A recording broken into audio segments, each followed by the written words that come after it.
2.5 years ago. Hmm. And for years, I thought it would be terrible.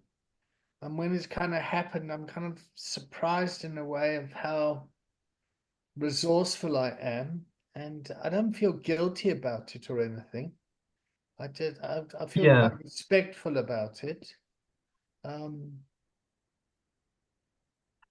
yeah, I think it's an interesting thing, grief, huh? I think like it was bad the week leading up to her birthday, but then when the actual birthday kind of got there, I was just a bit like, oh, like I don't know, nothing's changed really. Like I have stressing myself out over nothing type of thing. But yeah, Okay, it wasn't too bad. all right. Okay, well, let's start. We'll start on time. 2 minutes Um, late. Her? They're 2 minutes late. There's- Yeah, well, sorry. Well, I mean, I was here it took me a couple of minutes to set up. I check in, Knackered. that's a big yawner. I've just come off a leadership call, so I'm a bit fatigued from that. But I check in, it was nice and productive, and it's nice to see you. So Yeah. yeah, I check in with joy. And I think I'll tag, let me go around the room and see who. Who hasn't Kai. been? Ah, yeah, Yeah, that yeah. bastard. I'm doing quite well. I think like I've had Monday and Tuesday off, just obviously because it was around like that. But I think otherwise, like yesterday was very busy because I was trying to cram those 2 days into one day. So I'd rearranged all my stuff onto the Wednesday, but it got it all done, and then today has just been yeah, like easy. So all good, I think. Or I might also have somebody that's going to ring me at some point, but I don't know if he That's will or that not. that that that's fine. We'll roll with the punches. Yeah, Absolutely fine. and I'll Katie, I'll I'll tag Katie. Katie, Mystic Meg. Oh, I think my internet's. Yes, hello. I think Hello, hello, Mystic Meg. Are it's you there? my computer's telling me. Yeah, my computer's telling me I'm unstable, which is something I already knew. So It's like fuck. You tell me something I didn't know, computer. exactly, exactly. Yeah. How are you checking, Katie? I'm checking in. Very grateful for this session this afternoon. Hmm. Um, I and a little overwhelmed with work. Okay. Right. Well, let's start with you, Katie. What support do you need?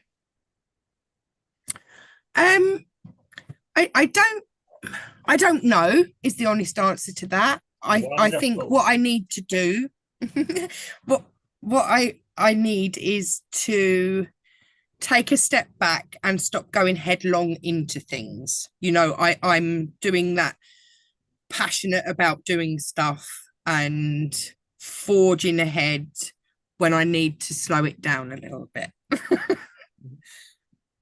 Taking on too much, David. Okay, so just before I get into that, I've been triggered by Kai's light going off.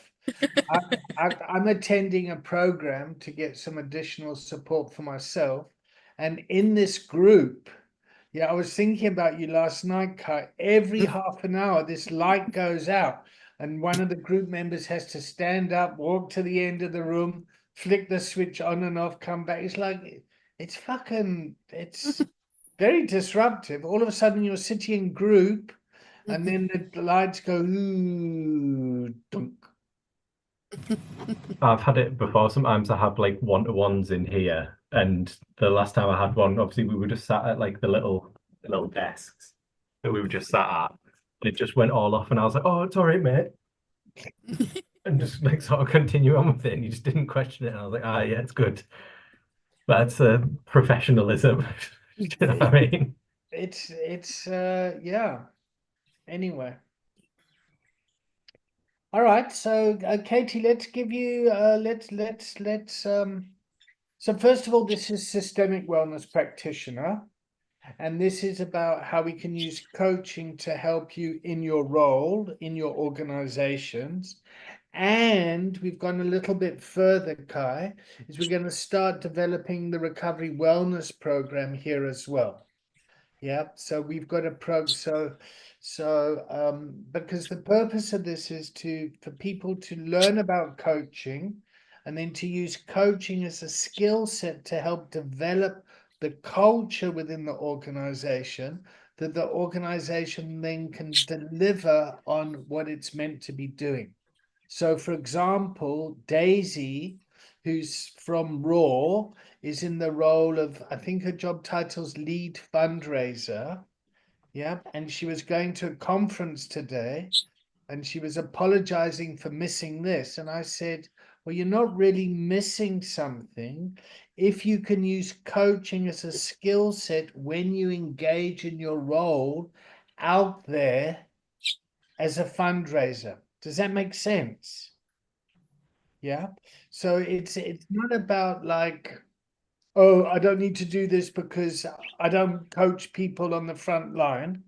It's like, well, yes, you need to do this if you want certification because you have a particular role within your organization. All right. And one of the important things in this organization is not to shame people, particularly when they're fucking late for class.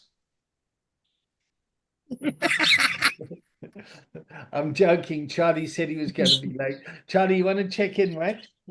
Yeah, I'm checking it. Inspired and fucking sponsees. Okay. Cool. All right. So, Kai, do you want to summarize quickly where the container's been so far this afternoon? So David's tired.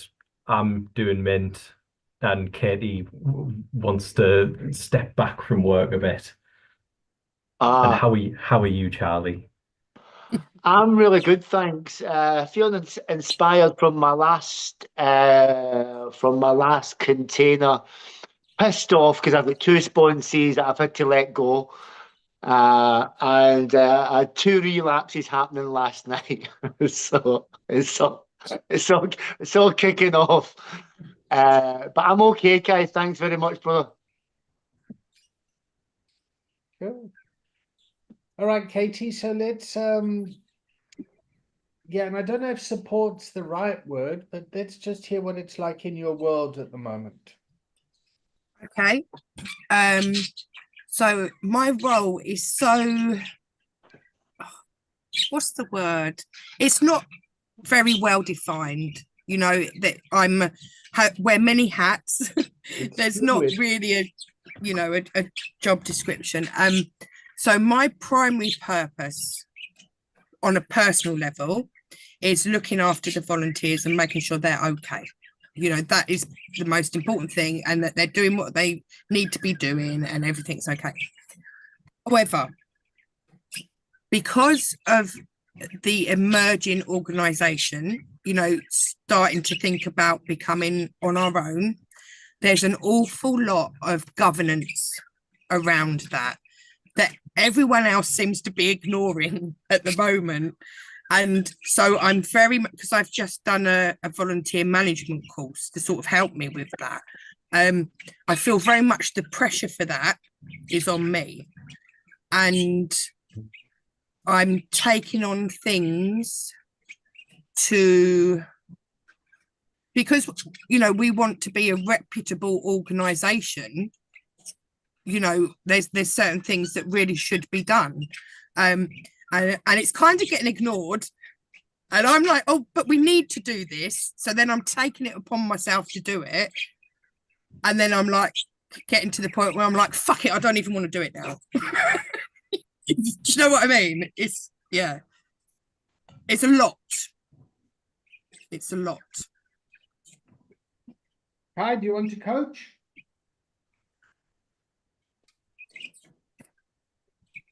I can't. I don't know if you can hear everyone outside as well. Yeah. No, no, we can't hear everyone. Oh, else. good. Okay.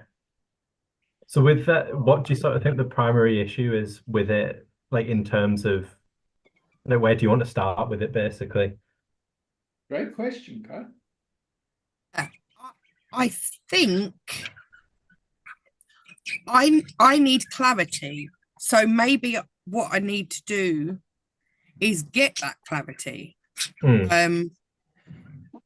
Because there's no manager, so to speak, there's no hierarchy, there's no specific direction.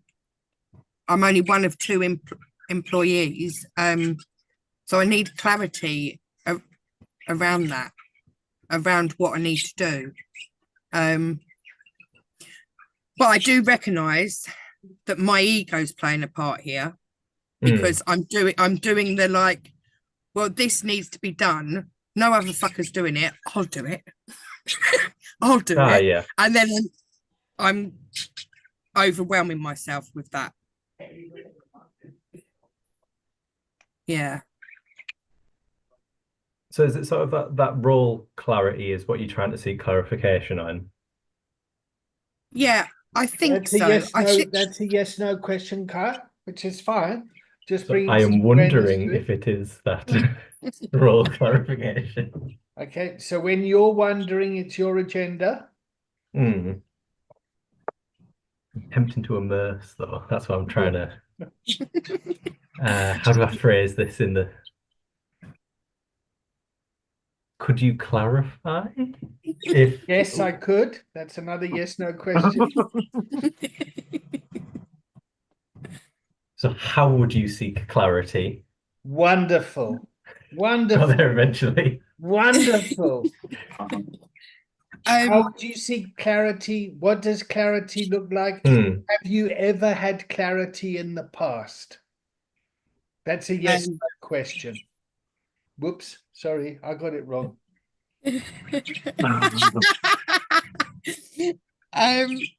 Yeah, and there's no simple answer to that, actually, because it is run by a committee.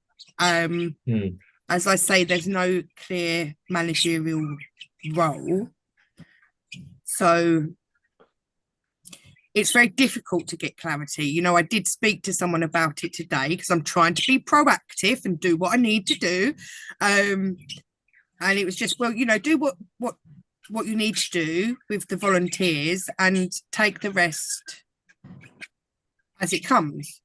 But then I'm like, well, what the fuck? In maybe a month, we're going to be a CIC and there's nothing in place, you know, and yeah. How's Katie feeling? Just from her language, what do you think she's feeling?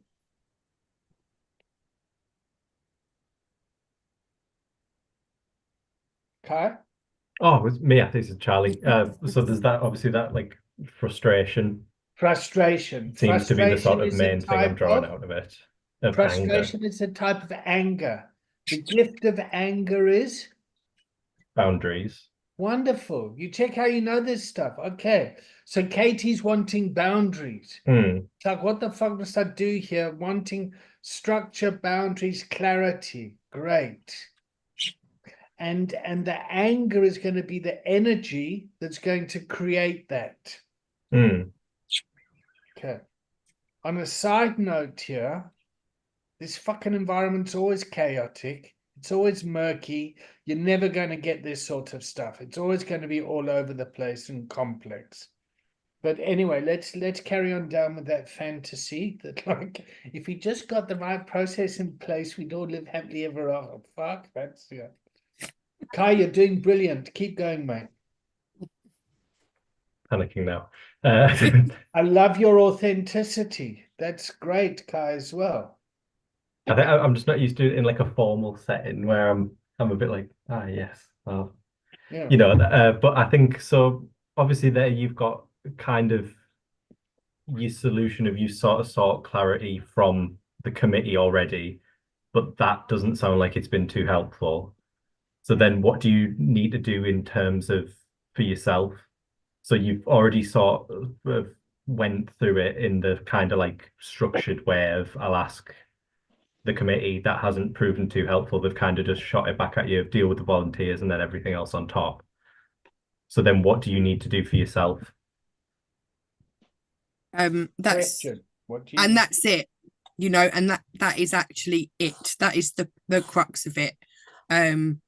Like I said, I think I need to let go of that need to fix, which is very much my instinct, you know, and actually look after myself, do what I can do within the role, and what I can't do, then either it won't get done or someone else will have to do it.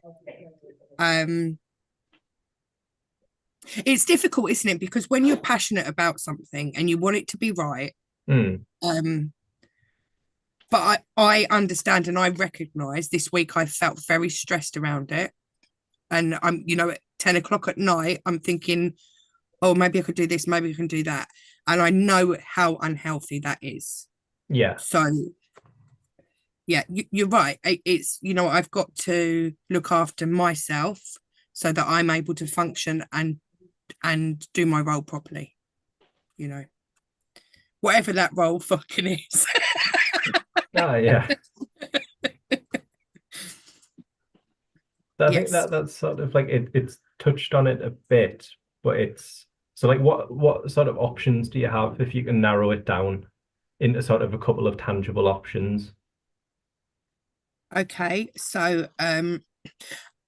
actually one thing I have already done is I used to have quite regular counselling. Yeah. I'd let that go a little bit because I've been busy, but I've booked a session for that. Yeah. So that's one thing. I think I need to concentrate on my wellness, my recovery wellness. So whether that be I did speak to my sponsor last night actually, Yeah. and I've got to do a step 10 around a load of stuff. So again, you know, I guess I have been recognizing that I'm not looking after me properly, and Yeah. so I've started, Kai. I've started doing that. That's the hardest bit, I think, is that recognition and then doing something.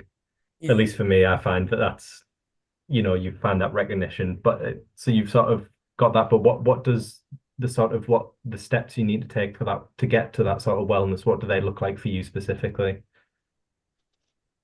Okay, that's a very good question. Yeah, like that. So David's little eyebrows move up and down now. Yeah, he's cornered you, Katie. He's cornered you. Absolutely has cornered me. I fucking know.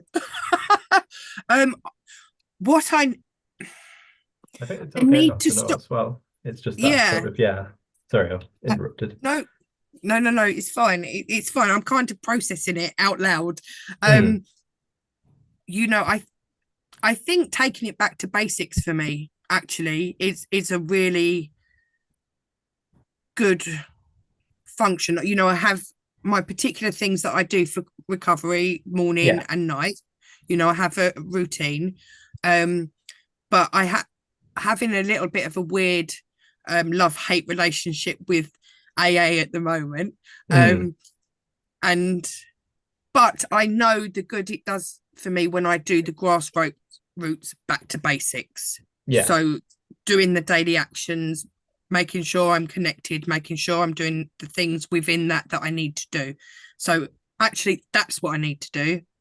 And a very basic looking after myself properly, trying to get a good night's sleep, turning off the freaking chat that's talking about work at 10 o'clock at night. Turn it off. Definitely.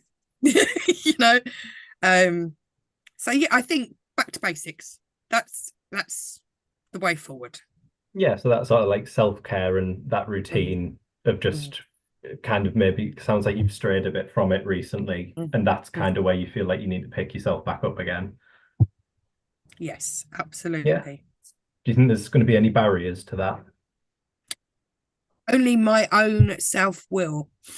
Hmm.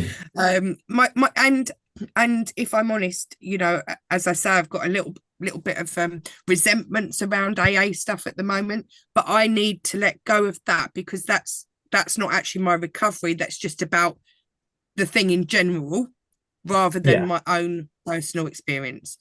So I need to lay aside opinions and other stuff around that, and just do the stuff I need to do. So Yeah. the only barrier is me, and I just need to put that other stuff to one side and do what I need to do. Yeah. I'm gonna be a bastard again and ask another question. Sort of how are you gonna, like, let's sort of plan for how are you gonna overcome that sort of those self barriers, if that makes sense. What are you gonna do to, if that barrier does arise and does sort of become, you know, oh, I can't get over this. What are we then gonna do to move past that? You've created Okay. a monster here. This is I great. absolutely bloody has. Okay. Right. And please note, if you don't have to answer anything that makes you uncomfortable, we can. Thank you. Thank you. Okay, so I know, like I say, I am the barrier. So what I need to do is actually put pen to paper when it comes to that. I need to see things for exactly what they are. You know, am I throwing a temper tantrum because someone's pissed me off and I don't want to do that? You know, actually, who's that benefiting? You know, and that takes me right back to when I was in active addiction. You know, Yeah. that whole, you're trying to stop and someone's pissed you off. Oh, I'll show you. I'll go and get drunk. Fuck you then. Yeah. Exactly. You know, and actually the only person you're hurting is yourself. So it's looking at that in those terms. I think, like, put pen to paper. Why is this getting on my nerves? What can I do about it? Can I put it to one side for my own well-being and peace of mind? Aye. And if you can't? If I can't, then I will talk to someone about it. You know, I will talk to my sponsor about it, get some solid back and forth around specifics, you know, within that environment. And then if I still find a barrier, I'm going to have to go back to the drawing board. And I think that's the key as well, is to be open-minded enough Yeah. to look at what other options I can explore to help me. Yeah. No, that sort of, that attitude in general is quite good for, well, not just recovery, but sort of anything. Because I find now a lot of the stuff that used to work for me doesn't necessarily work anymore. So I've kind of had that sort of like adaptation, if that makes sense. Do you find that's sort of, do you feel maybe that's sort of somewhere around what's going on, or am I getting it sort of a bit fuzzy? No, actually, you're very spot on, and that's brought something to my mind. I think before I took on this role that I have now, my recovery was completely AA focused. Very enthusiastic about AA, very committed to AA. Taking on this job has shown me other pathways, and now I think I've got a bit of a confusion going on in my head. Right. So let's come in there and let's just put a pin in it there, because I want to bring back to that clarity. But before we do that, Kai, do you want some feedback? Yes, please. I thought you held the space fantastically. I particularly like the way I was able to dance with you and to just come in and say, do this, and how you took that on board. You felt very authentic, honest, playful. You really danced in the moment well. The stress that you might have been feeling, you've handled that very well. And to hear you talk and to come out of your shell so much from when met you at the 3-day intensive. It's like it's unbelievable who you are. I'm really very impressed. You felt safe, wise, playful. I really enjoyed that. I think I was just trying to treat it as if it's like it's just one of my people that come in rather than like I'm being watched by others type of thing. Yeah, no, well done, mate. Take the blessing. Oh.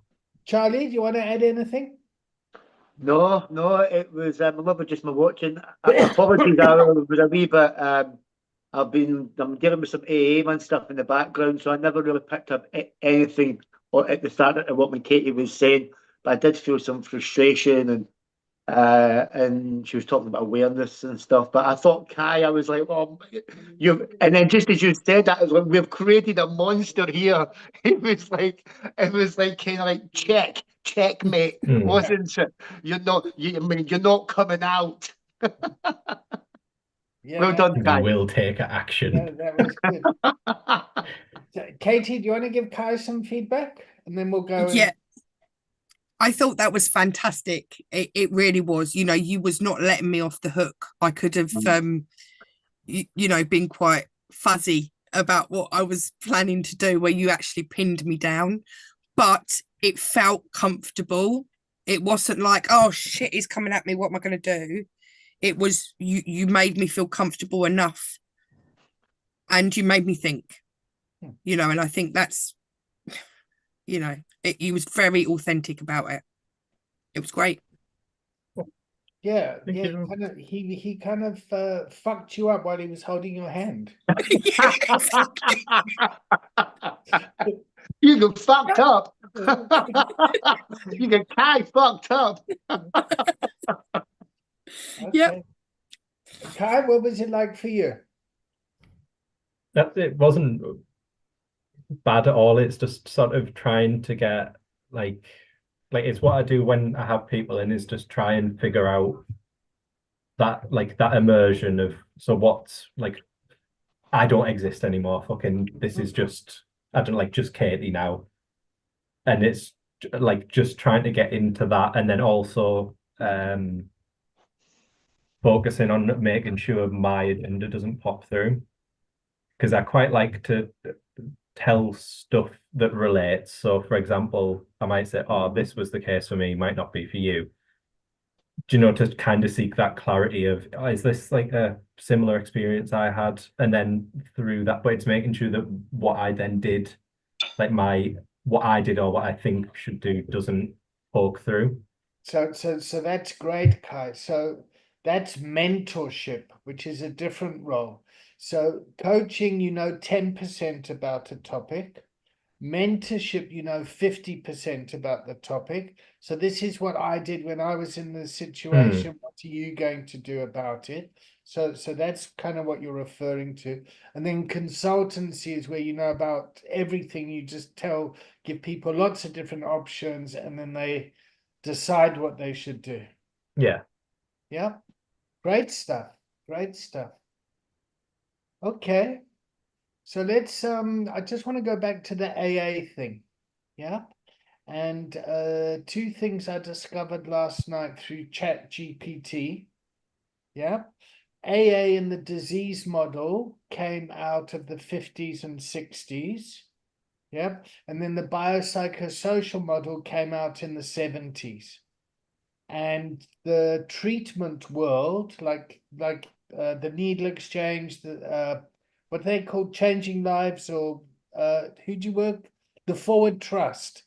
What they've got down there is a very biopsychosocial model.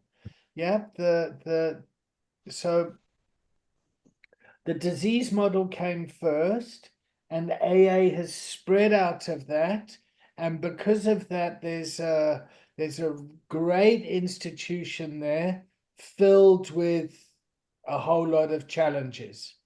Yeah, the biopsychosocial model came on top, where the medical professionals kind of came in with it. Yeah, and now we're moving to the lived experienced organization, which is pretty new.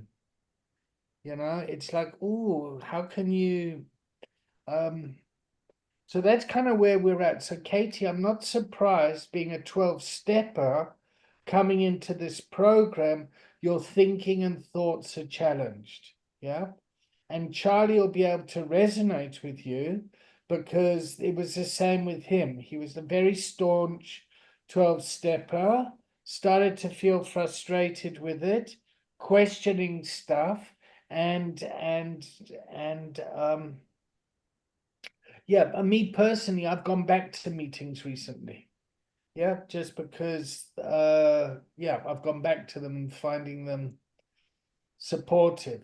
And then I'm sitting there and I think, oh yeah, that's why I fucking left. So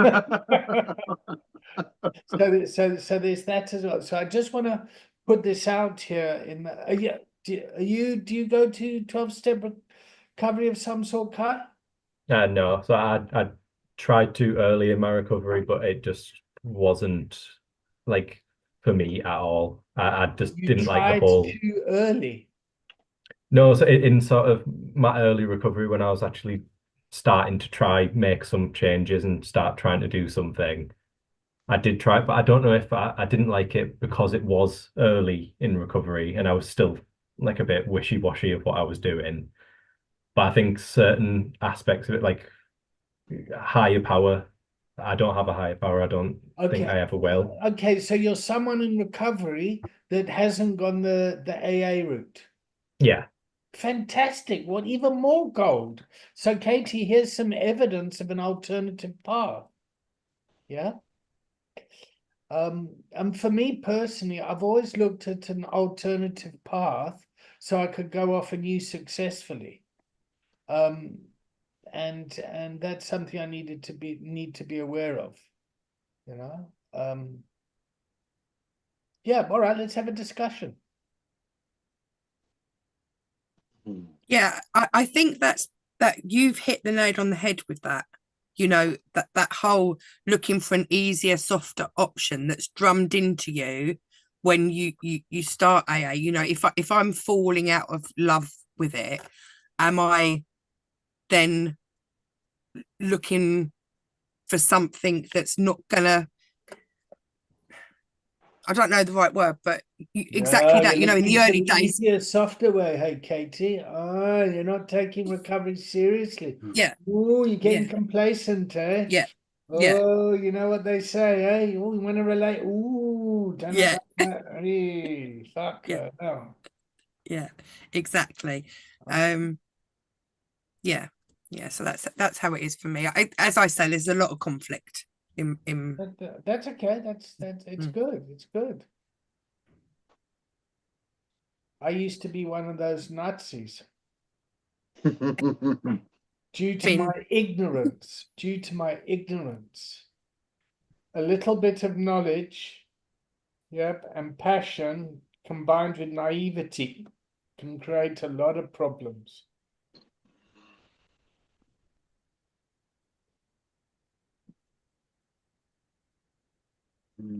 So would you like to give us some details around this? So let me just talk about the Recovery Wellness Program quickly, the structure of the program.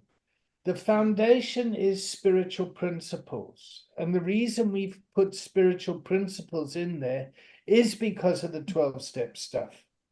Yeah. Those spiritual principles kind of came around in the 30s. Yep, through the AA stuff. Which was quite religious at the time because it was born out of the Oxford group, which was a Christian-based early church, yeah, where people would come together and alcohol was one of the problems, yeah, and that was really based on the very early Christian churches, yeah, and then you must also remember prohibition was around.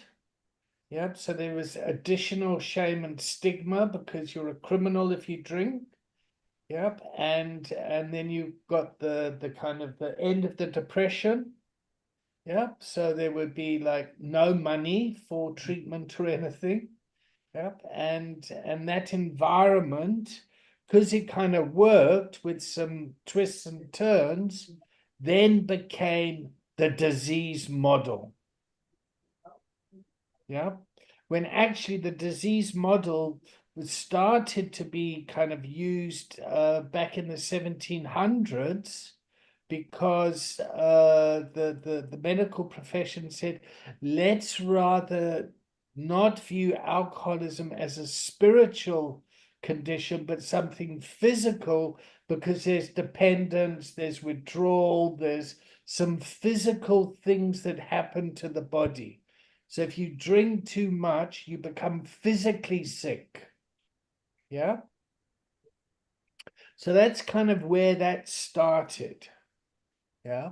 So, and you, that ties into the biopsychosocial, that ties into the biology of it. So people need to get to a detox of some sort. Yeah. However, the spiritual principle of things happen often while someone's still using or in detox. There's a spiritual change. It's like, fuck, I can't do this anymore. I'm going to go into hospital, get detoxed, and really work this fucking program. So we'll get people that will come into rehab that are like, I'm here, I surrender, I want to be here, I don't know where to start, yeah? And you get other people that are put in there, but they haven't got that internal desire yet.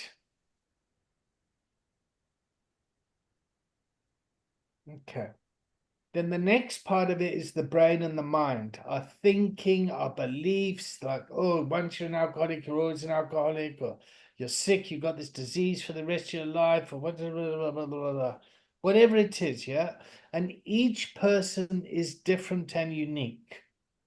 So while AA might be the most successful, and that can be argued all the time, because I think Islam is way more successful at stopping people from drinking than, but that's another story.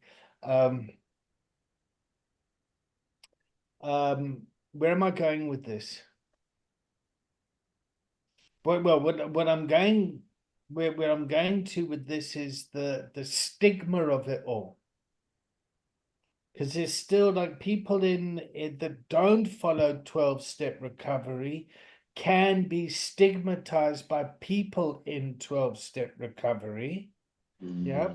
And then the medical profession can stigmatize people that come from 12-step recovery and see them as kind of, is it zealot, like really enthusiastic, born again type people. So it becomes complex. So let's give you some supervision around this. Yeah, because the third week of the Recovery Wellness Program is community and growth. So which communities can you hang around that are going to help you grow? So my hope is, Katie, you're here today as part of this community, as a volunteer working in a lived experience organization that has to get shit done when you're working with a bunch of fucking junkies that are full of shit and self-will run riot. Does that work for everyone? Yeah? Okay. So Katie, give us the facts. Give us what's the struggle? Internally, as around my own recovery, like AAV, that, or in the work situation. Well, let's assume it's both, and they're Okay. just enmeshed. You've got Katie, the recovering alcoholic addict. What? Alcoholic, yeah. Alcoholic. Yeah, Katie, the recovery, yeah, and then Katie that's in a work role. Yeah. Okay. Yeah. Okay, so I guess exactly what you've just been talking about, actually. Within our organization, there's a lot more from people who are not in 12-step fellowships poo-pooing 12-step fellowships. Right. So then immediately I'm a victim. You know, immediately I'm like, oh, you know, Whoa. What do you mean immediately you're a victim? so there's some quite powerful voices. Victim's the wrong word. Victim's the wrong word. But I mean, like they used to burn Christians and stone them and fucking, Christians used to meet in secret because of stigma. People yeah, in recovery would meet in secret because of stigma. Yeah. So I'm not surprised you can be feeling this. Yeah. So yeah. Okay, yeah. So there's some quite strong voices, and they, they're not. They never say that 12 step is a bad thing or that, but it's very much alluded to that it's not bad but very outdated, and like you say, people who do it are a bit of step Nazis and all that kind of thing. So I have that on one side in my work environment. When I came into the job, I was very much of the opinion, for me, that 12 step is my recovery, and it has been. It has given me my life back. Just the crux now is maybe exploring other avenues. But I think sometimes I get again confused, because I do see people who don't attend 12 step, but actually they're still not very well, because they haven't, whatever way that is, they don't, exactly like you said, have those spiritual principles in their life. Okay, so let's just pause there. So you get unwell people in the fellowship and unwell people outside the fellowship. Basically, you get unwell people. Yeah, and you get people that, like, there's that saying that clean time is good, but recovery is better. Yeah. So somebody might have 7 years or something and they behave like a fucking hooligan. Yeah. Or you might have somebody that's got 30 days and they're like really doing, yeah. Okay. And then it's the same in the professional world, where it's kind of different. Yeah. You'll have a doctor that's got all sorts of degrees and everything, but they've got no bedside manner. Okay. And the reason I'm saying that is they're individuals that come together that impact the organization. Yeah. Look what happens to the Catholic Church when priests fiddle with children. Absolutely. And that, I think, probably I've been thinking too much about that, about the children. No, as I said it, I thought, shit.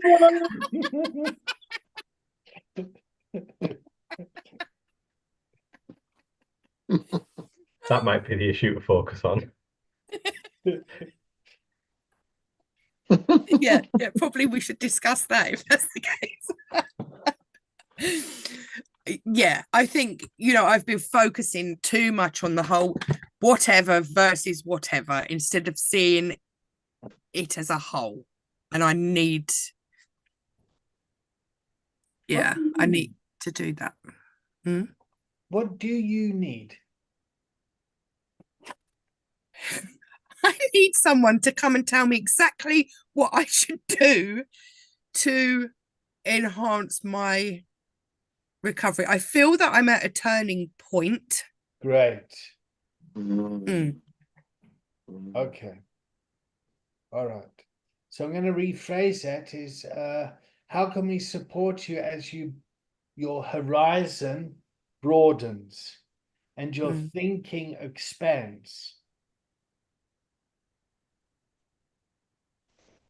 So I guess that it is talking about those things, bringing them to light and letting me examine those things that are going on in my head that perhaps I don't in different circles talk about differently, instead of maybe being my authentic self.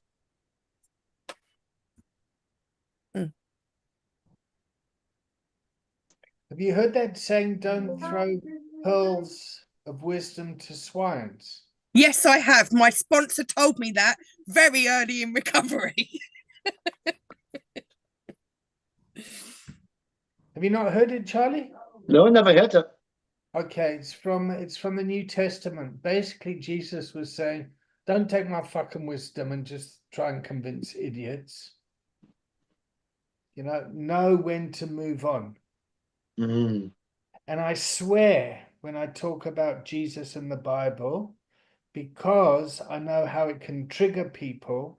And so when I swear about it, it kind of takes away that bit of, that judgmental stuff that goes with Christianity, I guess.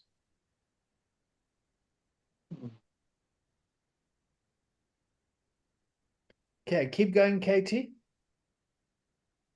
So what I want you to do is you've got your personal recovery, and then you've got your organizational role, which is the volunteer coordinator.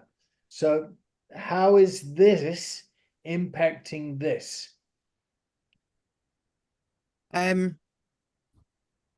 Definitely, I think sometimes I've been guilty of having like an unconscious bias. Oh, good. I don't realize I'm doing it, but when I look back after, if I'm speaking to someone and they're speaking about perhaps meeting sponsor, blah, blah, blah, I'm instantly a bit more favorable because I think, okay, they mean business. They're doing the stuff. So I very much need to separate my own recovery journey from what goes on in the organization. Okay. So that's a bit like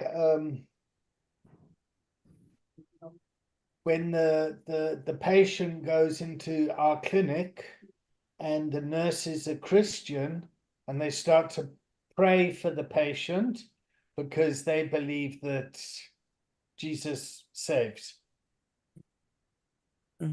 It's a similar thing. Oh yeah, I believe that. Okay, the point is it's spiritual principles. Yeah, the religion is a construct around that.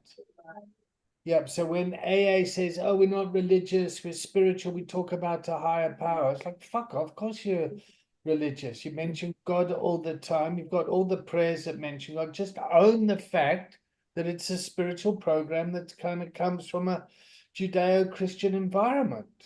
And if that doesn't work for you, that's okay. Yeah. But spiritual principles are still important for you. Yep. My bias is I'm a fucking happy clapper, go to church. Yep. Is that it is, and I've been aware of it, and I like to think I don't show that, whatever my bias is, but I'm aware that it does influence me, and I guess while I'm going through this phase of what happens for us is from the clinical perspective. In the biopsychosocial model, we had to tell the Christian nurses to curb their enthusiasm, because what they're doing is when someone's in a vulnerable state of detox, which is somebody who's very susceptible to dogma, that they must kind of back off and just make sure that they're sorting out the biology of that individual. And if you think about recovery and the newcomer that comes into meetings, they're pretty fucking vulnerable. And then they're stuck in an environment that fucking projects all its dogma into the individual. And everyone's kind of trauma bonded and attached. The person's trauma fucking attaches to what's going on. So Katie, as you start to get well, don't give up what's working for you, but rather just build on what's working as you become more knowledgeable. Yeah. That sounded like a proper frappe, Kai. It absolutely did, you frapper, you. Yeah. Well, I was sort of gonna ask, did you like? I know it's yes no questions, but you just frapped David, so I'm fucking doing it. Like, did you find A helpful? Yes. Yeah. It genuinely saved my life. Yeah. And then do you still find it helpful now? Yes, Yeah. I do. So I think Yeah. for me, that's a sort of keep doing it. You know what I Yeah. mean? Like I personally have no, I'm not very friendly towards A in general because I think kind of like you touched on a bit earlier, David. In my view, like, and it's maybe not, it is like a bias, but it's one I try to hide quite a lot. But I saw it as basically it's just like an evangelizing mission. It's something to push like a dogma. But when I've heard other people now that I've sort of started working with people who have, you know, who basically have just said what you said of 12 steps saved my life, that's there's no like I don't have an issue anymore with it. If you know, it wasn't for me, but it was for you. And that's what matters at the end of the day. It doesn't matter if other people in your organization have the sort of like, it's a bunch of shit, whatever. Who gives a shit? It worked for you. And I think that's So Kai, I also want to build on what you're saying because you said maybe I was too young or too early in my recovery or something. yeah. Which is very true. A lot of people get thrown into AA or 12 steps meetings when they're not ready for it. They get thrown in too early and they come from treatment centers or whatever, and then they bring all that shit into an AA meeting, which dilutes the quality of the meeting itself. Yeah. So you should have been kicked out, you fucking like you're not really a fucking alcoholic, you fucking snotty-nosed brat. You need to be a hardcore fucking man like Charlie, who really fucked up. Oh, I've got nothing on that. And you know, I think that feeds a lot into it because I went, you know, I did AA many, many years ago and I didn't. It was only until I was properly brought to my knees that I had no alternative. And I know that's sort of when it started, that's all there was, people who were brought to their knees and they didn't have a choice, where it's a bit different now. And you know? that's what we're advocating for. Yeah, multiple pathways to recovery, which is prevention. But like sending people to AA when their life is still manageable isn't really a good thing because, like, I mean, it really starts with step one. We admitted we were powerless. Like, if you don't think you're powerless and you can do some controlled drinking or that stuff, first of all, that's a fuck up. And then secondly, if your life's not unmanageable, then like fuck, what are you doing like there as well? I think that's kind of hit the head on the head on the nail on the head of why it probably didn't work for me because I think I was in denial for a long time of like, yeah, I'm doing coke every other day, but I still have a job. I'm not homeless. You know, I'm doing all this, so it's not like it's not great, but it's not a big issue yet, type of thing. And I think I never really hit that necessarily that like proper, you know, oh fuck, like it's over if I don't do something type thing. I always had that sort of, I don't know, I suppose that like little out, if that made sense, if there was another way for me to go rather than just this is the only thing I have left type of thing. So you got engaged in the harm reduction side of things, and then from that moved to a culture of recovery. I think so. I don't know. Is this like your professional opinion? For me, it might like my way out of it was mostly through like CBT. Yeah. And That's harm yeah. reduction stuff. Yeah. Yeah, it's like you're kind of thinking about your thinking. So cognitive behavioral therapy is you start to think about your behavior, whereas like a chronic alcoholic can't fucking think because they fucking get fucking the chemical reaction and become obsessed. Aye. Fucking they have that film, right, we're off. Charlie, do you want to put some wisdom in here? Anything from No, your side? I'm good. This is good to listen to, actually. It's good to listen to Katie.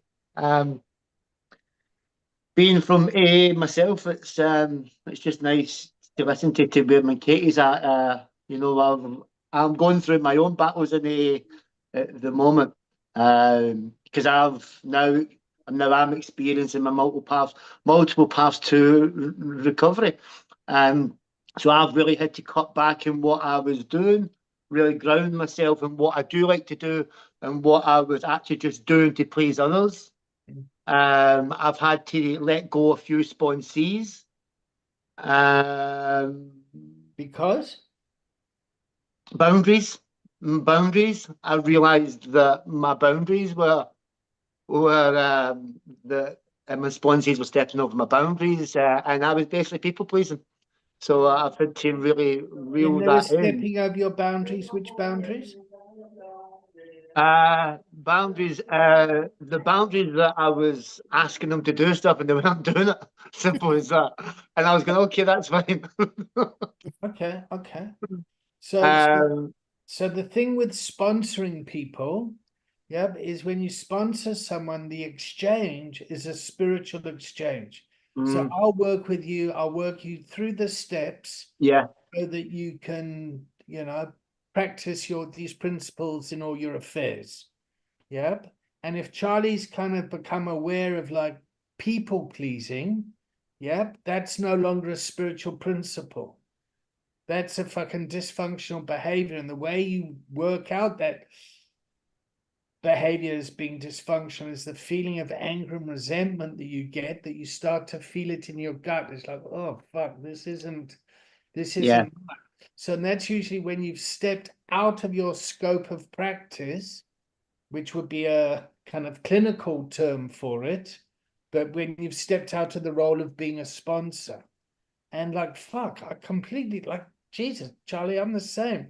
People pleasing, people wanting me to sponsor them for business advice or this or give them jobs, and fuck, I was all over the fucking place.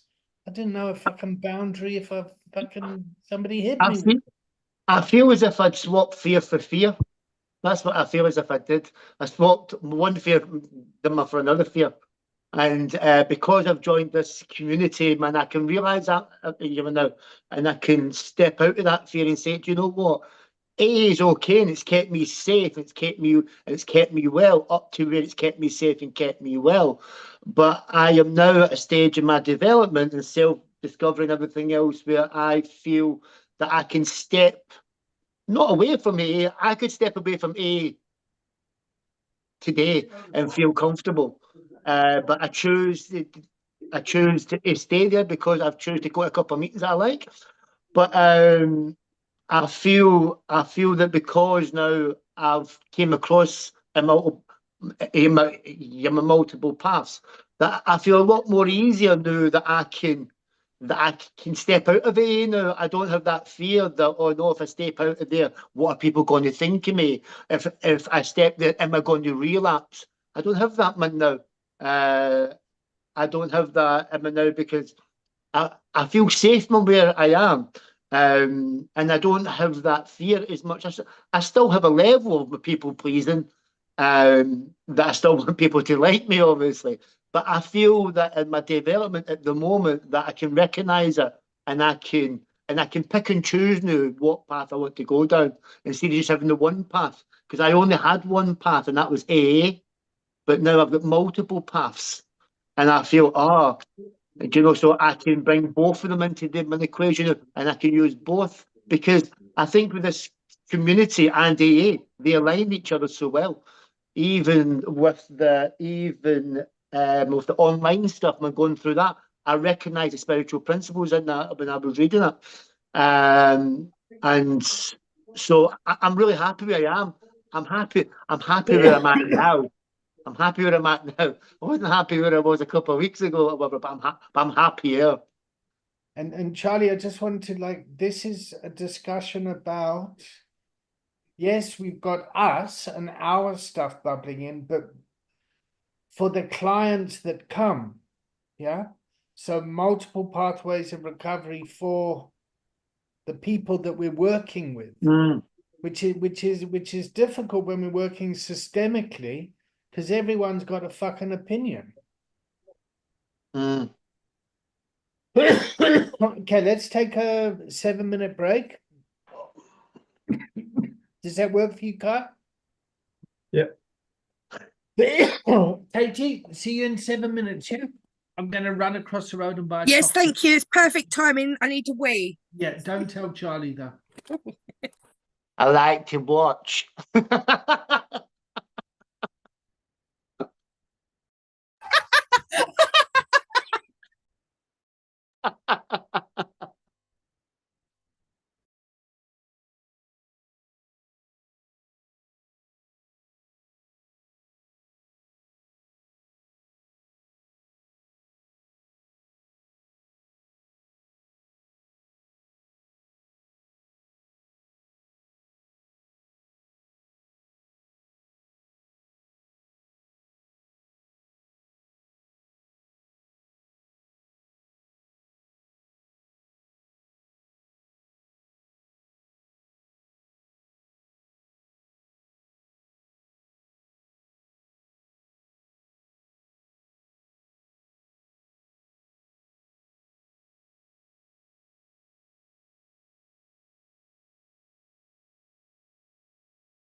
What's your plans for Middlesbrough, David? Huh? What's your plans for Middlesbrough? Make it up as you go along. I arrive on the 20. I start. Well, I think, when did I say 26, 27, 28? Yes. Yeah. So it'll be the same 3-day that I did with you. Yeah. And each container's different, and it's always the same as well. Hmm. Yeah, it'll be great if you can come along. Yeah, I will. Are you staying in Middlesbrough man, for the few days I'm taking it? Yeah. They usually put me up at the Holiday Inn or something. Ah. Go for some food if you want. Yeah, we can do that. Fuck, I'm gonna struggle eating in front of you though. Charlie's my dietitian, Katie. So it's like, Yes, I am. Yes, I am. When you was talking about it last week, I was toying with the idea of saying, Charlie, help me out. Don't do it, Katie. Trust me, don't do it. Anytime, Katie, anytime. In actual fact, I would put you in touch with my close friend, Claire, and she would help you out. It's always better if a female helps a female. Kind of get it. But if you do want any help, I would be more than willing to help. Okay, great. So let's check in and see where we go now. Okay, so David, check in with Joy. I enjoyed the first half. Yeah. And I mean, the one thing about AA for me is it's not going anywhere. No. Yeah. So it's like, and I've gone back to it now, and it's kind of working, I guess, whatever that means. And it's kind of working in the sense that I feel quite happy. Yeah. I take you, Charlie. I am feeling inspired. Looking forward to the second half of the container. It was lovely to hear where Katie was at, and it was lovely to see Kai in action, the chess master that he was, The monster. the monster. And I tag Katie. I'm just going to turn my heating off.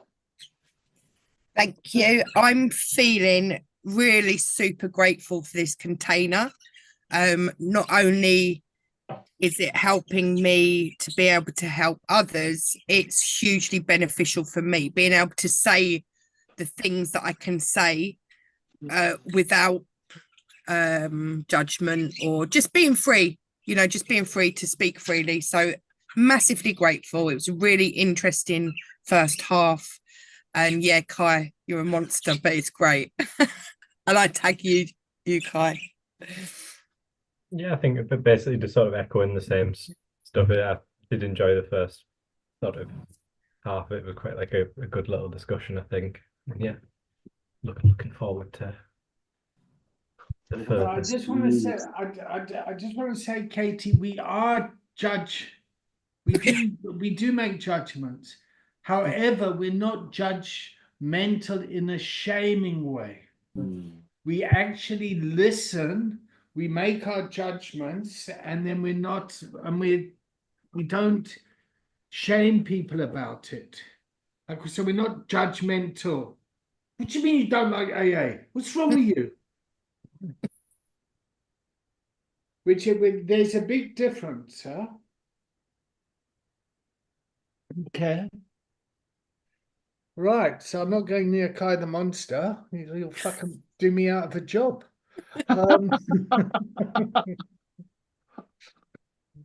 The other thing I enjoy about this classroom is that we can joke and laugh and learn through that. Yeah. Okay, so where should we go now? I'm curious, for my own kind of agenda, is how did the onboarding go between Raw and Charlie as a volunteer, just in terms of the process and learning? Because I think a lot of lived experience organizations get judged because they don't have those policies and processes in place. And the using population are notoriously chaotic in that area when it comes to paperwork and that sort of stuff, and they often poo-poo it. So why do I need to do this? Why do I need to do that? And it's a very difficult dance.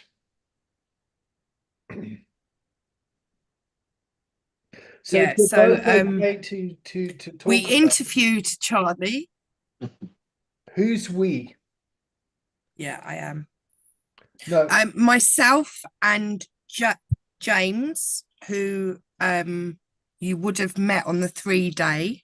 okay, great. Um, So there were two people in and an interview.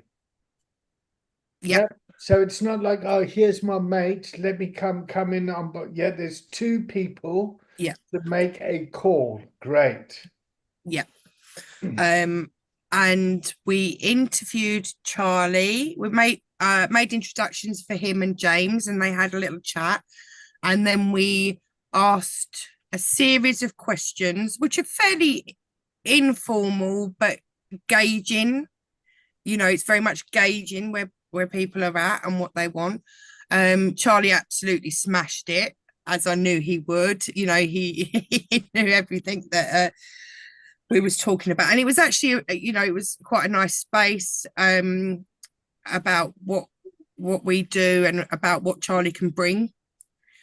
So I then afterwards I sent him some stuff because he does have to upload ID, which he has done. And then we could start the process for the DBS, and the next bit will be sending him his e-learning, which we support him with. But it's very interesting, just as an aside, what you said about people coming in who are chaotic. We are actually going to change, so we have official volunteers who have to do all that stuff, but then we're also going to have members who are maybe still chaotic, don't have the ID, don't have that stuff, can join in, but not in an official capacity. So yeah, I just wanted to add that. But yeah, for me, it was a great experience with Charlie. I don't know how he feels. Great. Okay, so before Charlie jumps in, there's a process that needs to be followed. Even though Charlie's a volunteer, there's still requirements that need to happen. DBS check, some paperwork, and the e-learning side of things. What was that?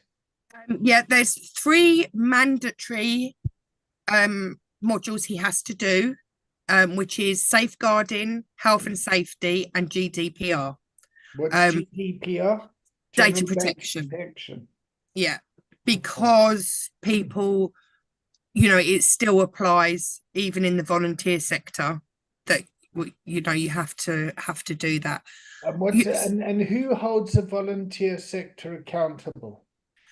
Well, see, this is probably what I was talking about earlier about the clarity, because there are some sort of legalish requirements, but a lot is just best practice.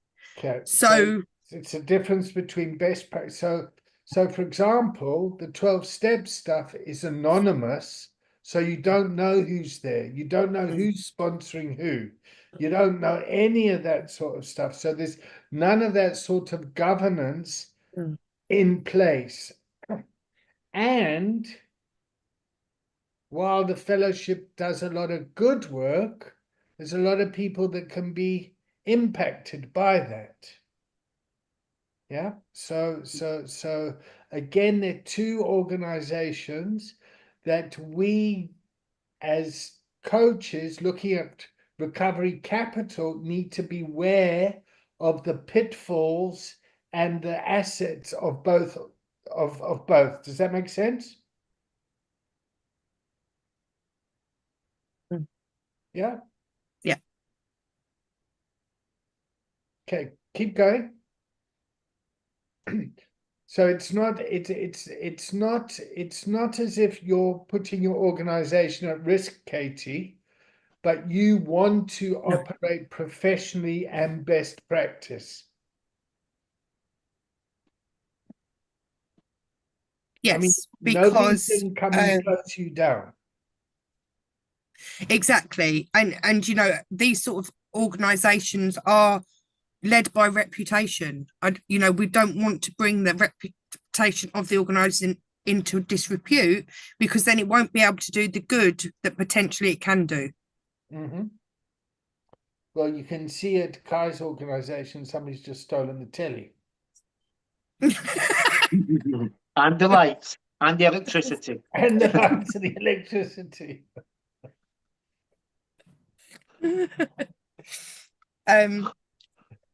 Yeah, so that was that, and that's the process. And as I said, I don't know how Charlie feels it went. Okay, so let's hear from the volunteers' perspective. I've just been handed a big mug of basin tea. Well, that's good. That's good. I found it very professional. I found the whole process very professional, actually. There's been no leeway just because I've known Katie, like, just do it this year, we do it that way. There's been like, this is what we do, and fill this in. I don't mean she, I mean Katie's been sending emails over. We'll meet at this time. We're filling this and this sort of things. I found the whole process very professional. I thought I felt a lot more at ease because Katie was part of the interviewing my process, and because I'm learning to be my authentic self, I must admit it has brought a whole new perspective to myself, and it's like, you know, I can only bring me now. I can only bring what I'm learning, and I can only bring me. And if people like that, that's fine. And if they don't, that's not fine. Then, you know, so that's kind of where I'm at. And I found the whole process really rewarding, actually. I found that repeat that last statement, Charlie. I found the whole process rewarding. Great. The reason I want to build on that is because it's really important for the individual's recovery to kind of, it gives me meaning, purpose. This is professional. This is proper. I'm grown up. I'm not just some fucking bloke going, oh yeah, okay, sponsor me. There's a sense of, I'm going to say pride. Yeah. Yeah. It felt like I was going, like, it felt like if I was accepted, I was going to be part of something. Great. And to me, that to me is massive in my values and my ethics. You know, to be part of something like this community, to be part of something bigger, is massive in my recovery. Not just recovery, in my humanness. I'm a human being of who I am.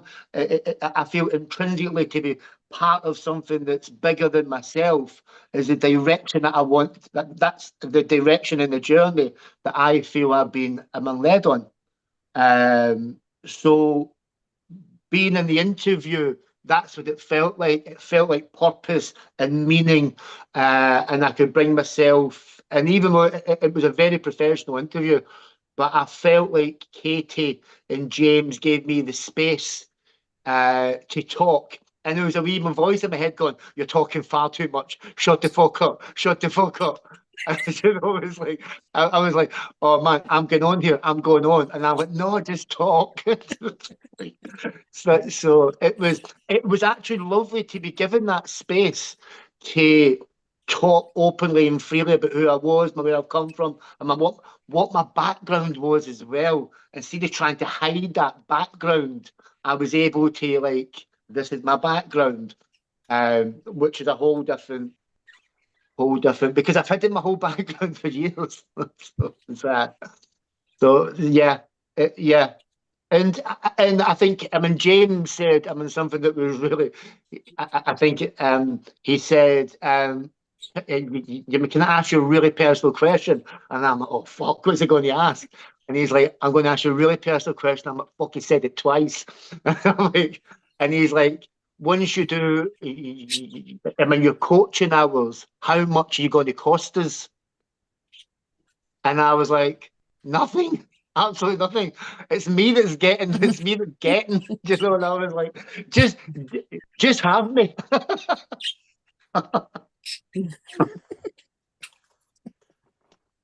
Very sweet, and there's something sad and tender in there as well, Charlie.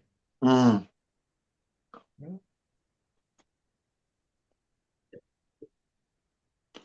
Mm. So what I'm learning from this is that it could be very beneficial for people, for volunteers, for their own recovery, just coming on, and then going forward for a job interview later on. There's a bit of experience. So yeah, I'm growing fond of this. Katie, could I ask you for your documents on that? I'd like to steal it if you gave it to me. Yep, I can I'll forward you some bits and pieces that we use. Yes, Yeah. I can do that.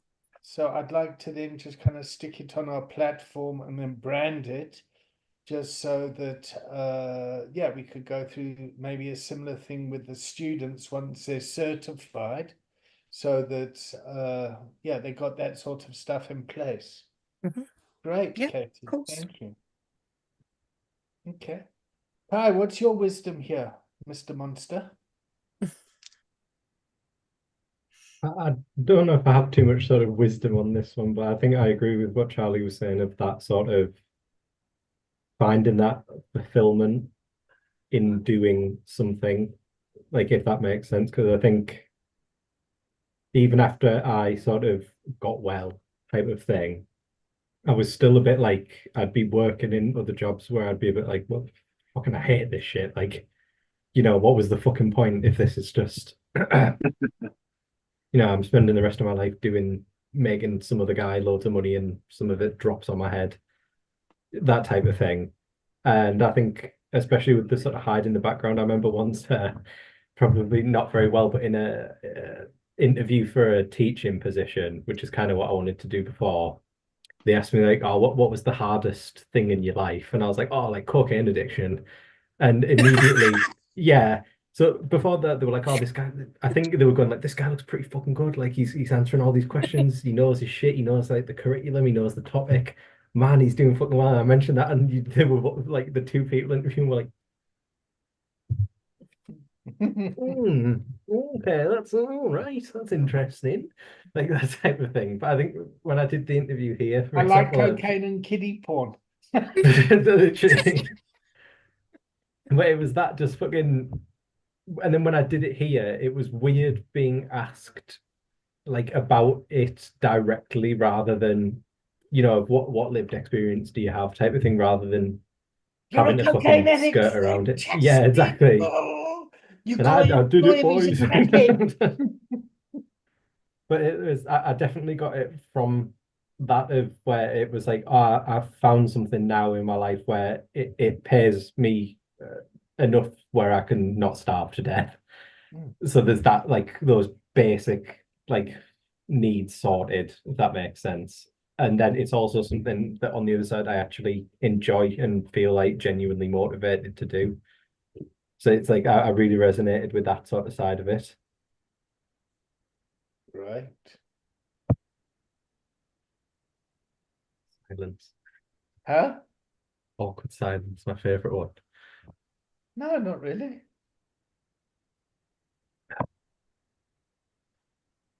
Katie, let's go back to you.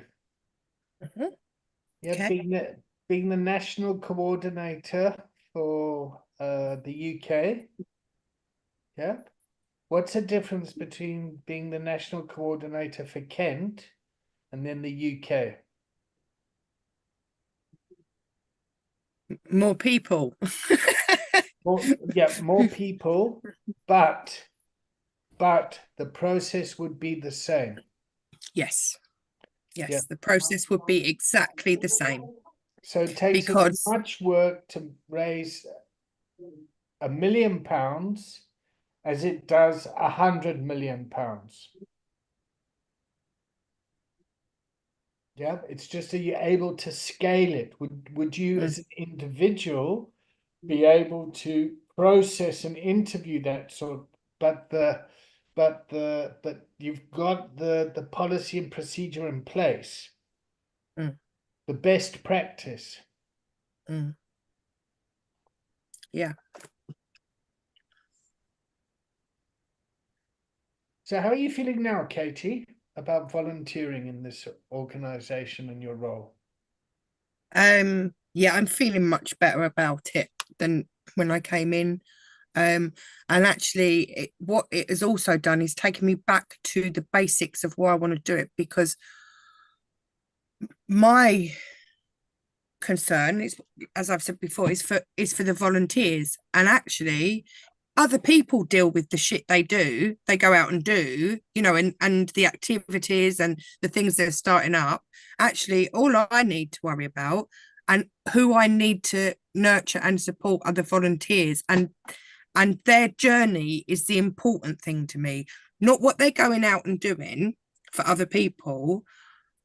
My thing is for going forward and making something of their lives, maybe going towards job interviews, getting that experience and learning, nurturing and support from us as an organisation to then blossom, if you like. It's taken me back, stripped me back. Like I said, I need to focus on what I need to focus on. And this session has helped me see that. Okay. Right, next step. Are you both ready, Katie and Kai?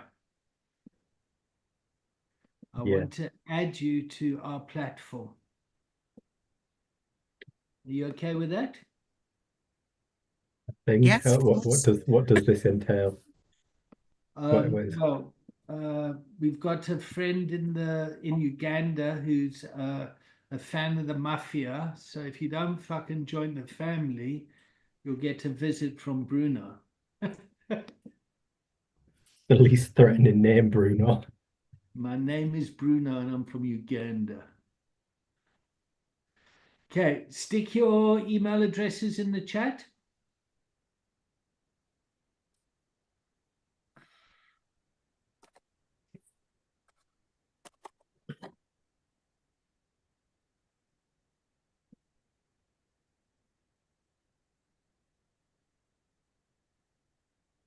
There we go. Are you in front of a computer, Kai?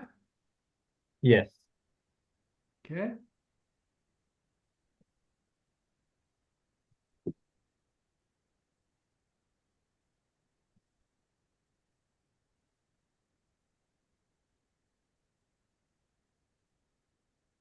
Katie, you're in front of a computer, obviously.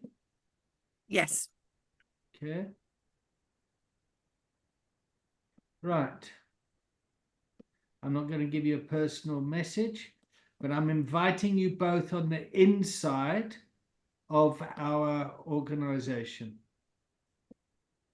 Ooh, the inside. Okay, did you receive invites?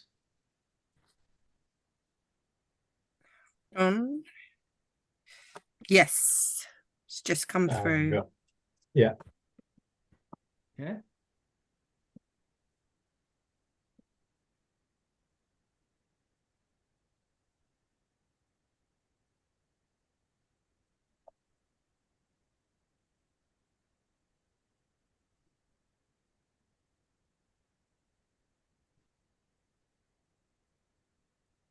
Okay, I'm going to add you to the community of practice, Kai. And I'm going to add you to Thanks a Million. Okay. Yeah. So you should have two groups.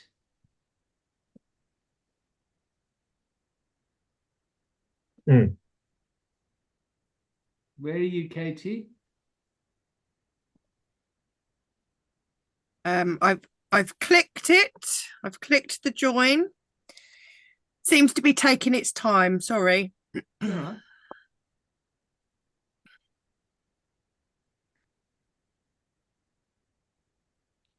Okay, so your homework this week is just to play with this system a bit, just to kind of get. So at the moment we're all on WhatsApp, and it's a fucking nightmare.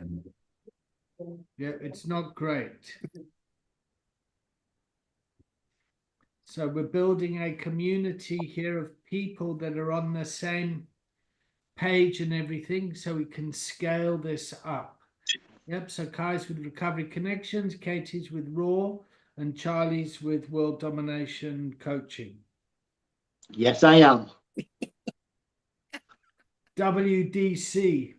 Yes, I am. Okay, so Katie, what I want from you is this onboarding process here is like once somebody's there, Yep. yep, that there's the paperwork that they can go through. There you go, Katie Cole. Yeah, I'm going to add you to Community of Practice, which is a class we do on a Tuesday. Yeah. And then the Thanks a Million is the work that we're doing in Africa with Bruno and the guys down in Cape Town. Now, the Community of Practice sits on top of Google Meets, and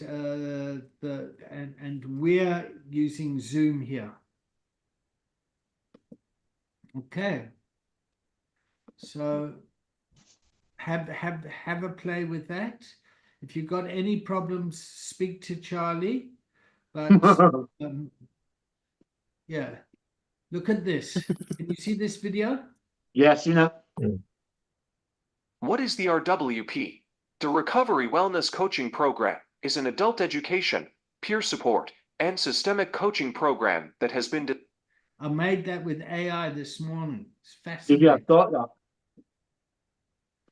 It's fascinating how that, like, I made an educational video in 10 minutes. Like, it's pretty impressive how where the world's going, and how, like, Charlie will tell you about Bruno. Bruno's like lives in rural Congo, and he's part of this community, and we're really connecting. So yeah, I think I'm just sharing this because I'm incredibly proud of it, and I'm very proud of you guys. I'm very grateful that you're here doing what you're doing. That makes me want to cry with gratitude.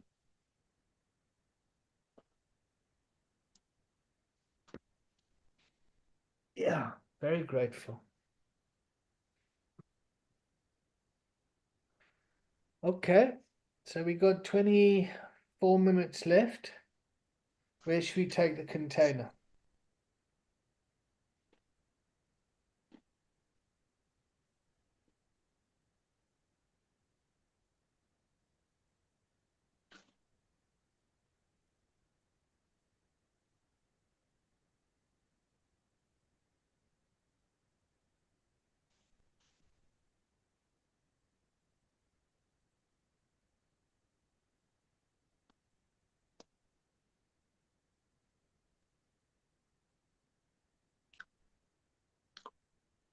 Can I ask?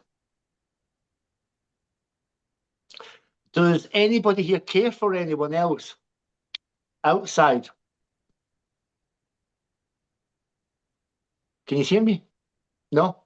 Does Yeah, anybody care? What do you mean? Sorry. I care for my partner who has Parkinson's. Okay. I'm like her full-blown carer. And I find it extraordinarily hard. But she doesn't really get the whole AA stuff and the whole recovery stuff.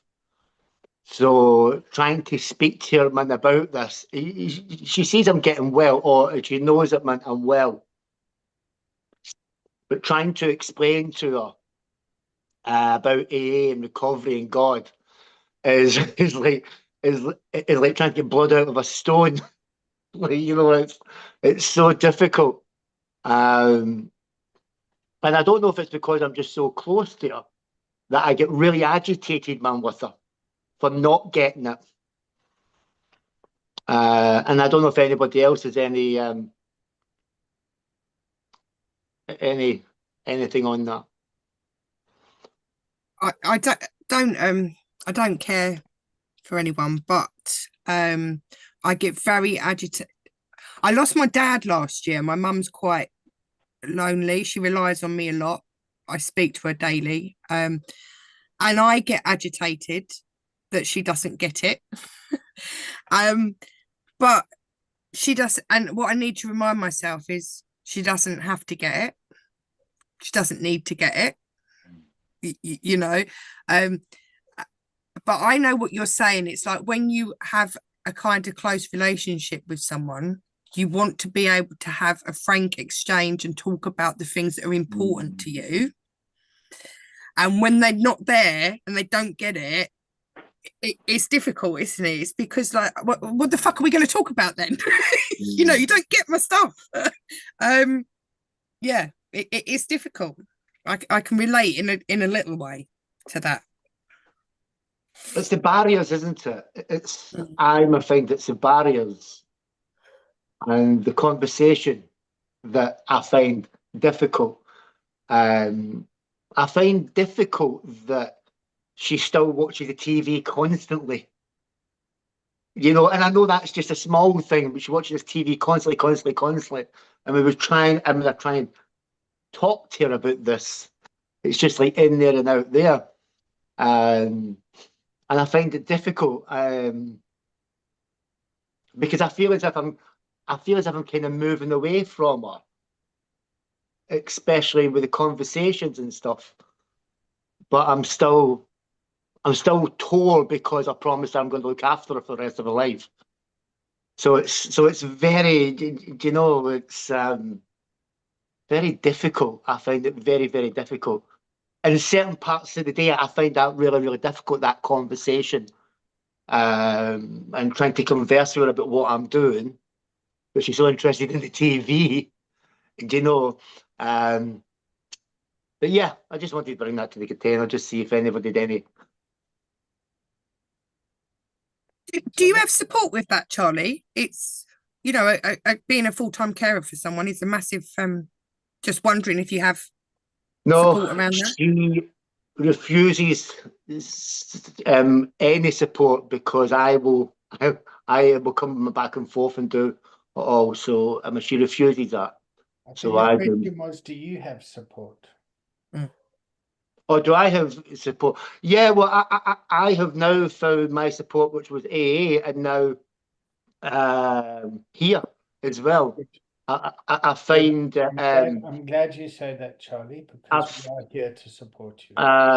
I found these containers, and especially the containers and news guys, that I can talk the language that I want to talk about. You know, and that gives me it gives me that relief, that passion that's inside me. I can bring that out, and it's not bubbling up inside me like a kettle.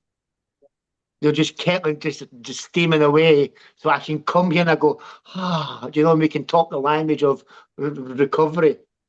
But I do still find that difficult to go back and then be in the world that she wants me to be in. So your words, I feel I'm moving away from her. Kind of intellectually, as you're learning this sort of stuff. She's just kind of sitting there watching telly, and I'm expanding my consciousness and getting to know this whole world out here. Yeah. And then the other thing you said earlier is your value of loyalty is really huge inside yourself. And you've made this commitment to be loyal to this person, and you're fucking pissed off that you've made that commitment because you want to kind of walk away. Yeah, but I won't. I just no. I'm just appreciating the burden of like, oh fuck, I've committed to this and I don't want to be here, but I got to commit to it. So you've made a decision to kind of fuck it. Like your core, but what do they call it? Cognitive dissonance. Is that what it's called? I don't know. when you're caught between two kind of values, you want to honor the one and then you distance yourself from the other, or you want to honor this one and yep. So if self-care was a value and loyalty was a value, if you honor your loyalty, you could neglect your self-care possibly. Mm. Yep. Or if I look after myself, then I'm being disloyal and I'm breaking a promise and a commitment that I've made. Yeah.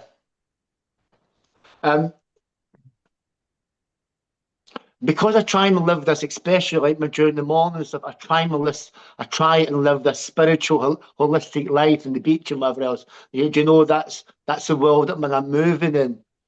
And then to go in the house and sit and watch TV, it's like, you know, you're like, Okay, You so know, like, you go from filming the morning sunrise to daytime telly. I know, fucking married with first sight, married with first dates. Fucking hell. It's like, you know, but it is like I'm so torn. I'm so torn. But I know my loyalty will win. So what does your 12-step program say you should do about this? My 12-step programs would probably tell me to phone my sponsor and have a conversation with my sponsor. And what would your sponsors say to you from a step perspective?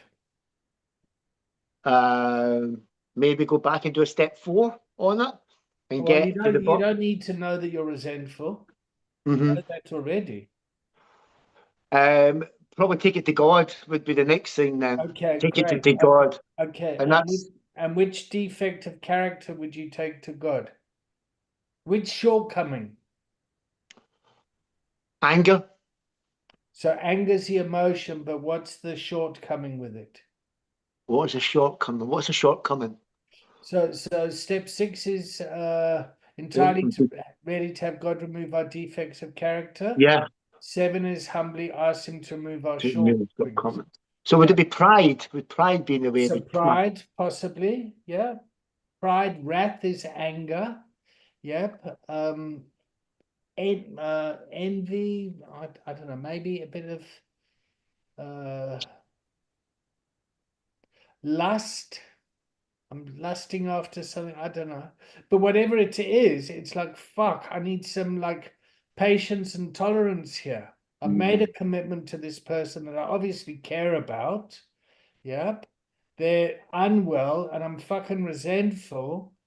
I wonder what my life would be like is if I could show up with this person without this burning resentment inside me. Yep. So for example, and this is complete frapping land, by the way. I've now moved into 12 steps. So for example, my second marriage, yep, she had an affair. I caught her in bed with my best friend when I just came out of rehab. It was a bit of a fuck up, painful thing, very, very painful. But we got back together, and I could never forgive her. Yep, I really wanted her back, and then I couldn't forgive her. And then when I knew I wanted to break up, but I didn't want her to be with anyone else. It's like fuck. I went mad. Yep. So I had to kind of pray and meditate. God, remove this jealousy in me, and to visualize what it would be like to walk down the street to see her with her new boyfriend and me with my new girlfriend and going, hi, how are you? Hi, how are you? And being nice and polite and civil. And I had to get up every morning at 6:30, pray for this to be removed, and then visualize, meditate to envision what I would be like without that defect in me. And after 2 weeks of getting up at 6:30 and getting on my knees, I thought, fuck it, I'm done with this. So yeah, but that is a side of this kind of coaching stuff. That is a kind of a 12-step sponsor mentorship type conversation. Yeah. And I feel that it's relevant because it models what coaching isn't.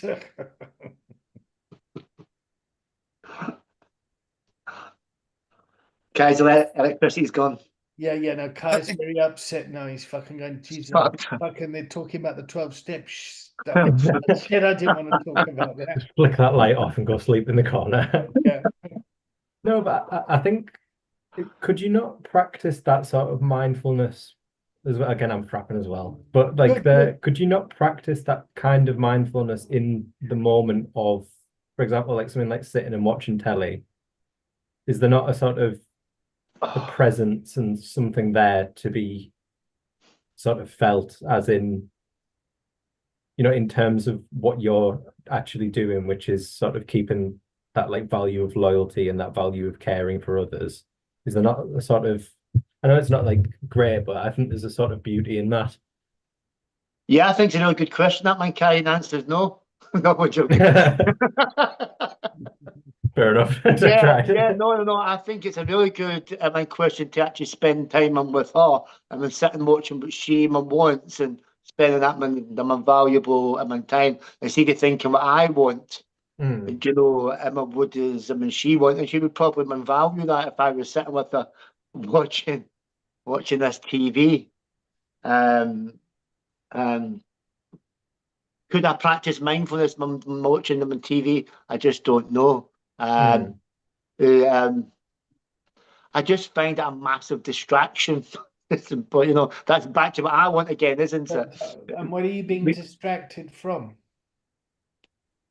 I feel as if I'm being distracted. I feel as if I'm being distracted from what I want to do. And what is it that you want to do? I want to either sit and read a book or strumming my guitar. Yeah, that's what I'm mostly doing at night. So that's the kind of things that I like to take my mind at ease, at peace. I don't like to be distracted by noise and stuff that comes off the TV. So it's the TV that's disturbing you, not the fact that she's watching TV. No, it's just this whole thing, the noise and the stuff. It really distracts you. It really distracts my thoughts and stuff. Okay. And what would happen if you had headphones or she had headphones? Well, obviously, that would stop it, man. But then we wouldn't really be present with each other, would we, if we're sitting there with earphones on? And that's what we're talking about, isn't it? Oh, is that what we're talking about? So you want to be present with your partner, your ex-partner? Yeah, being present, then we'll have to have that conversation with her and whatever else. But see, there's something there, like the TV, or there's that distraction thing. And you want to talk to her about these fucking meetings that you go to and these people you meet on. I think he's most probably thinking, yeah. what the fuck has he been smoking now? No. She'd run for the fucking hills. She would. You joined a fucking cult. Yes, well, and a lot of family members go through this sort of stuff. Because you have joined a cult. Yeah. Like your culture is changing. I mean, you're a fucking from Paisley, fucking white old Scottish hooligan from Paisley, and you're sitting there talking about meditation. Like, fucking hell, that's a culture shock for anyone. Watching the fucking sunrise in the morning. And filming it and posting it to everyone. Like, what happened to the bloke I was involved with? My God. Yes, I agree. It's a cult. It's a cult. Yeah. And this is a normal part of people's recovery journey. And I mean, just Kai coming to work in an organization when they said, okay, what drugs have you taken? Oh, good. You got the job. That's a proper culture shock. I love it. I think it's amazing. Mm. Okay, I've got to I got to say I really enjoyed today's container, today's class. I certainly had a lot of fun. We'll start calling Kai the monster tactician. Yeah, no, it was impressive, huh? Yeah. I hope Very to see you impressive. all next week. Let's start the checkout, yeah? Are we starting the wellness next week, the recovery wellness program? Yeah, well, we sort of started it today. I sort of onboarded you guys, put you on the platform. We're finishing the manual. So, have you are you on the Teachable platform? Have you started going through that on Teachable, Charlie? No, but I'm going to start going through it now. Yeah, okay. So we'll start next week with community and growth. Community involved. And community and growth is what type of communities you're going to hang around that's going to support your individual growth. Yeah.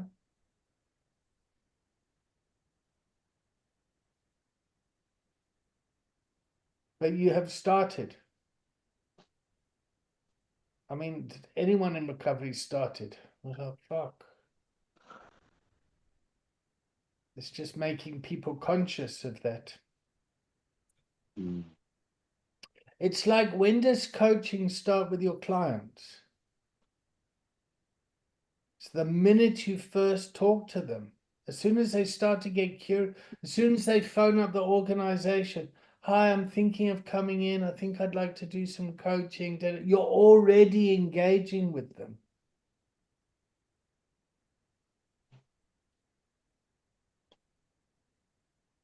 All right, everyone, let's end. I'm starting to feel self-conscious now and I'm hungry. Kai, would you like to check out, mate? Are you good, Kai? Yeah. I really enjoyed having you here today and just really yeah. And I appreciate what you said about losing your mum. I thought that was very nice of you to share that with me. And yeah, if I was your mum, I'd be incredibly proud of you. Thank you. Mm. So I check out with joy and honor for you all. I tag Kai. Checking out good. Thank you. It's awkward now. But yeah, I think I enjoyed this session. It was good. Yeah, that's about it. I'll tag Katie. Thank you. Yeah, I'm just checking out, feeling really grateful. Grateful to you, Kai, actually. You really did get my mind thinking. You know, you really did do that. So thank you for that. Really helpful. Yeah, I'm just feeling really grateful. It's been a great container. Yeah, I tag Charlie. Thank you, Katie. And I am feeling inspired. And I'm at a big book study meeting tonight. So that's Steps and Traditions. Who said it wasn't a cult? I wonder what step they'll be talking about tonight. Step 5, everyone. Oh, okay. So The nature of your wrongs. doing it in the 12 and 12. So we'll see how it goes. All right, everyone. Talk to you later. I'll see Take you. care, guys. Bye, guys. Bye-bye. Thank you very much. See you Bye. later. Bye bye. Bye.